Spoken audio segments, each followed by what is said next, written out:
because I only have 10 minutes, you're going to hear only the second half of my talk, which is too bad because the first half is the best part.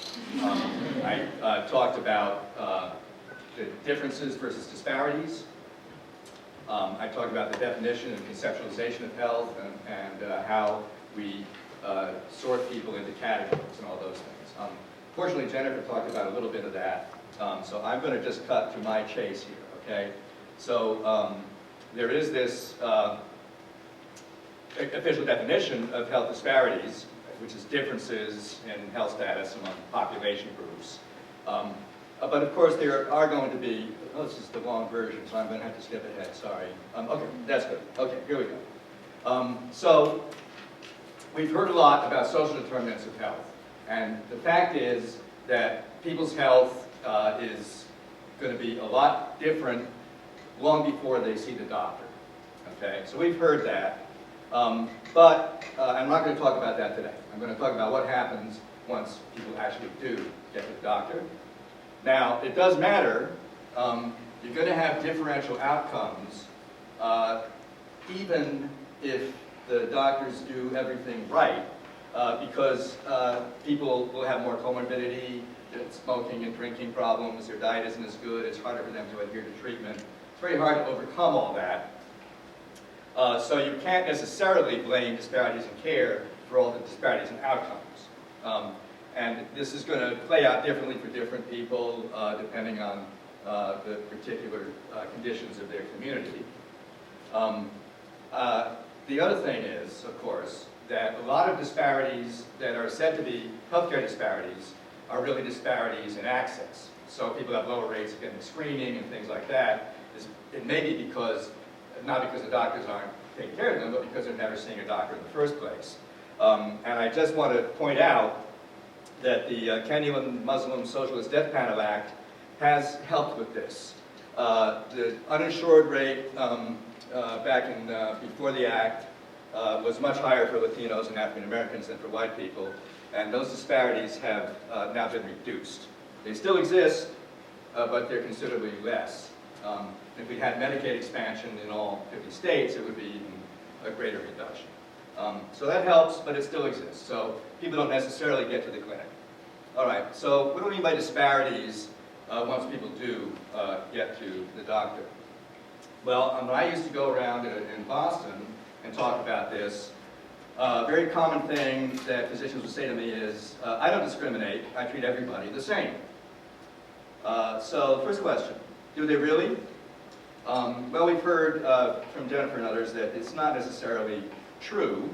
There are differences that people presenting with the exact same scenario get different kinds of treatment. Actually, we heard about the cardiac revascularization, and it might be that there are differences in what people want, but that people who need a kidney transplant aren't getting it. People show up at the emergency department with long bone fractures, and they're less likely to get opioid prescriptions if they're African American or Latino, right? So that's presumably the doctors are making assumptions about them. And in fact, although few physicians will admit to bias, people know about the implicit bias test, because this is a pretty well-known thing. So you have to quickly press buttons, good or bad, evaluation of words or something, and then they show black and white faces, and people get confused. It turns out that implicit bias against black individuals is commonly found in samples of physicians. So yes, but even if you do treat everybody the same, is that the right thing to do? Well, no, because everybody is not the same, right? What you need to do is treat people in the way that is appropriate and best for them. So we had this movement for cultural competency in medicine. Maybe started 20 years ago. This became a big deal, right? So people went around and they did these trainings, which they called cultural competency trainings. And they would teach you about the weird beliefs and practices of those strange foreigners or people from ethnic minority groups. And so they teach you about the evil eye, folk diseases, traditional Chinese or Indian medicine, and then you were supposed to know how to take care of people who presumably believed in those things because they pertained to that ethnic group. I actually heard about this pediatrician, and every time he was finished with a Puerto Rican child, he'd put his hand on the kid's head and say, Dios te bendiga, means God bless your child. Turns out that he was canceling out the evil eye because he presumed that the mothers thought that he might cast the evil eye on him because he'd taken one. And I was like, what is with this guy? Because what you're doing, if you say that the essence of cultural competency is learning medical anthropology, is that you are stereotyping people, okay? And throughout most of the world, scientific medicine has cultural authority. And yes, people may do other things as well, but you don't have to be a strange exotic person for that to be true. If I were to tell you the way to, what you have to do to take care of people from California is know that they believe in the healing power of crystals, you'd think I was crazy. But there are people in California who believe that, right? And usually, if people do engage in either non-scientific practices or home remedies, it's incidental. It doesn't get in the way of medical care. It's just something else that they do. Now, it might, in some cases, right? There might be people who don't trust you or don't believe you or have other ideas. But what do you want to do about that? Well, here's what I want to say. All medical encounters are cross-cultural, okay? The people don't have to be of an exotic origin, okay? So this is what Elliot Mishler calls the voice of medicine. So it's a rational scientific discipline, right? We have repeatable standard measures for outcomes, which you have to specify in advance if you're going to do a clinical trial. Most people don't have very much access to the doctor's expertise, which is biological and technical, right? And usually narrowly specialized. So you're seeing the doctor who takes care of a particular body part.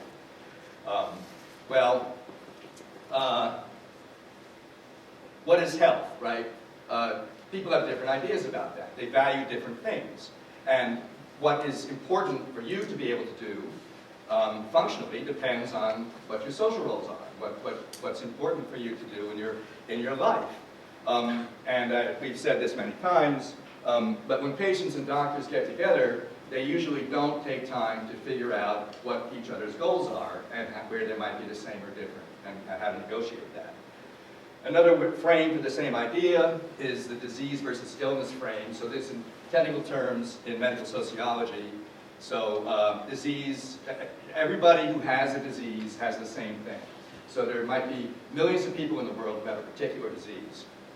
But there are no two people in the world who have the same illness, okay? Because that is how I live with and experience this thing, and it's unique to me and my cultural and social milieu. Physicians, of course, are mostly white, non-Hispanic, upper-income families. In any case, they've achieved high status if they didn't start out with it. Patients usually come from different places. So, what do you need to do to be culturally competent? You need to know yourself, right? You need to understand your idea of the physician's role, the patient's role, what the goals of the medical encounter are, what you think about people with particular characteristics, and how you might be prejudiced or stereotyping or misunderstanding. And then what you need to do is ask the people, right? Invite them to tell you about themselves, okay? How do you want me to address you? Don't rely on the cultural competency trainer to tell you that people from a particular country want to be addressed a certain way, because they might not all feel the same way about it. What do you want to achieve? You know, why are you here? What do you want to get out of this? Okay? Open questions, right? Ask people. What is it like for you to take pills? How do you feel about it? Do you think it's helping you? Asking people, do you understand or do you have any questions, is a waste of oxygen. Because people don't know if they understand or not, and if they think they don't, they're embarrassed and they're not going to tell you. So ask them to tell you what they understand, what they've heard. Resist the writing reflex. People tell you, well, you know, I use this remedy. Don't tell me we think that's garbage, right? Have a discussion with them. If it's not harming them, what the heck? Yes, it might be important to know if people have other kinds of beliefs. but you should ask them about it.